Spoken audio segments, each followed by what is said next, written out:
Bismillahirrahmanirrahim. Assalamu alaikum to all the learners, to all the viewers. Hope so all of you are fine and enjoying a healthy life. I am Neelam here and the topic of the day is common errors in the use of pronoun. इसके बारे में हम अपनी previous video में भी बात कर चुके हैं.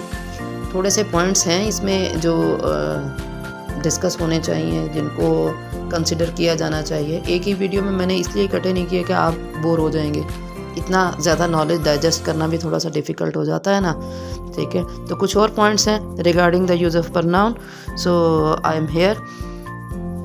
इससे पहले कि हम अपने टॉपिक की डिटेल में जाएं, आपसे रिक्वेस्ट है कि आपको वीडियो अच्छी लगे तो कमेंट ज़रूर करें, लाइक करें, शेयर करें और चैनल को सब्सक्राइब करना मत भूलिएगा. तो डिस्कस करते हैं कि प्रोनाउन को किस तरह से सेंटेंस में यूज़ किया जाना चाहिए. अच्छा, जो पहला पॉइंट है हमारा आज का वो है regarding the use of who. अगर सेंटेंस में हु आ गया है तो इससे पहले कौन सी फॉर्म इस्तेमाल होगी प्रोनाउन की.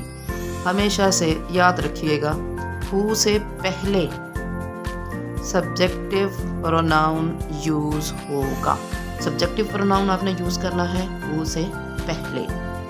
याद रखिएगा, हु इंसानों के लिए इस्तेमाल होता है.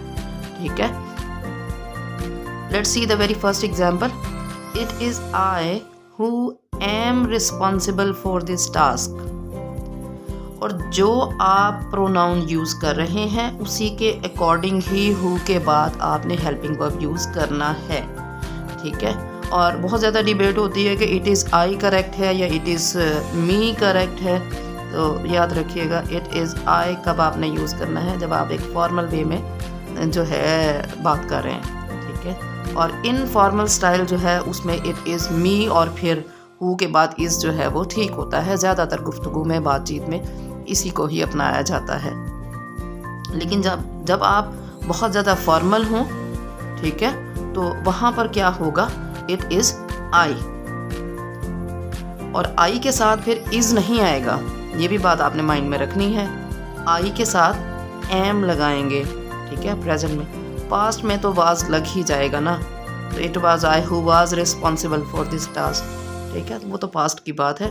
लेकिन प्रेजेंट में आप जो देखेंगे यहाँ डिफरेंस था, तो मैंने इसी एग्जांपल को यहाँ पर यूज़ किया है कि हु से पहले याद रखिएगा सब्जेक्टिव प्रोनाउन और हमारा हेल्पिंग वर्ब इसी के अकॉर्डिंग होगा हु के बाद. Let's see another example. It is they who are making fun of him. यहाँ देखिए, दे हमने यूज़ किया है, देम यूज़ नहीं किया. ठीक है, ना ही ये कभी डिबेट में आता है, ना ही कभी अंडर डिस्कशन आता है. ठीक है, आई की तरह जैसे इट इज़ मी या इट इज़ आई, वहाँ तो है थोड़ा सा जो चीज़ें डिस्कस की जाती हैं, लेकिन दे के बारे में कभी भी इस तरह से डिस्कस नहीं होता कि जो है दे यूज़ करना है या देम. तो याद रखिएगा, हु से पहले सब्जेक्टिव फॉर्म इस्तेमाल होनी है तो दे आएगा. तो दे के अकॉर्डिंग आर. ठीक है, अब आ जाएं जहाँ कंपैरिजन हो रहा है तो वहाँ पर अगर सेंटेंस में एज आ जाए या फिर देन आ जाए, ठीक है, तो इनके बाद भी सब्जेक्टिव फॉर्म इस्तेमाल होनी है. कहाँ, हु से पहले सब्जेक्टिव फॉर्म इस्तेमाल होनी है, एज और देन के बाद subjective form of pronoun, subjective pronoun use होना है. He is as wise as she. she आएगा, हर नहीं आएगा. ठीक है, तो यहाँ पर हमारे स्टूडेंट्स बहुत ज़्यादा मिस्टेक करते हैं, वो ऑब्जेक्टिव फॉर्म यूज़ कर देते हैं. That is wrong. He is as wise as she. Another example is he is more active than I. Than me नहीं आएगा, than I. So 3 चीज़ें आप लोगों ने रिलेट करनी है.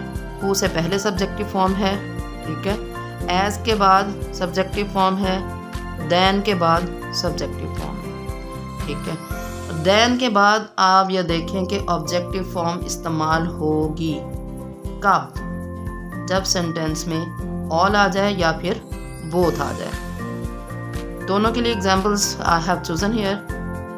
He is taller than us all. वो हम सबसे ज़्यादा लंबा है.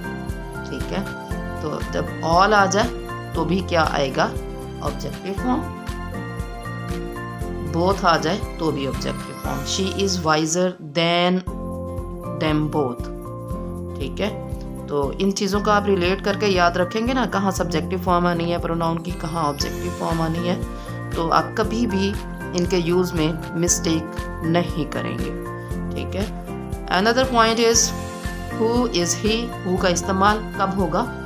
सब्जेक्टिव फॉर्म के लिए, सब्जेक्टिव प्रोनाउन के लिए हु का इस्तेमाल होगा। जैसे अगर क्वेश्चन में हु है तो इसका आंसर यकीनन यही होगा, ही इज़ माई फ्रेंड और ही इज़ माई कज़न, ठीक है। तो हु जो है वो सब्जेक्टिव प्रोनाउन के लिए इस्तेमाल होगा। अब आ जाए होम के लिए। होम कहाँ इस्तेमाल होना है? होम ऑब्जेक्टिव प्रोनाउन के लिए यूज़ होना है। एग्जाम्पल देखते हैं, होम वर यू कॉलिंग। तो इसका अगर हम आंसर बनाएं तो क्या होगा? यू वर कॉलिंग हिम, ठीक है। तो हिम जो है वो क्या है? ऑब्जेक्टिव प्रोनाउन है। सो जहाँ ऑब्जेक्टिव प्रोनाउन यूज़ करना हो वहाँ आप होम लगाएंगे, ठीक है। एक और एग्जाम्पल देखिए, this is the man whom I saw last night। यहाँ भी आप देखें मैन के बाद हमने whom इस्तेमाल किया है। क्यों? इसलिए कि whom यहाँ पर सब्जेक्टिव प्रोनाउन के लिए नहीं है बल्कि ऑब्जेक्टिव प्रोनाउन के लिए है। सिंपल सेंटेंस में इसको अगर हम कन्वर्ट करें तो क्या होगा? I saw this man last night। So this man वहाँ पर क्या होगा? सब्जेक्ट नहीं होगा, हमारा ऑब्जेक्ट होगा, ठीक है। सो जहाँ कहीं हमने ऑब्जेक्ट को पॉइंट आउट करना है उसके लिए जो प्रोनाउन यूज़ करना होगा वो whom आएगा, who नहीं आएगा, ठीक है। तो कुछ पॉइंट्स जो मैंने बहुत इजी आपके लिए प्रेजेंट किए हैं यहाँ पर। Keep on practising. लेकिन उससे पहले फिर एक बात कि वीडियो पसंद आए तो अपने जैसा कमेंट ज़रूर करिएगा। Have a nice day. Thank you so much.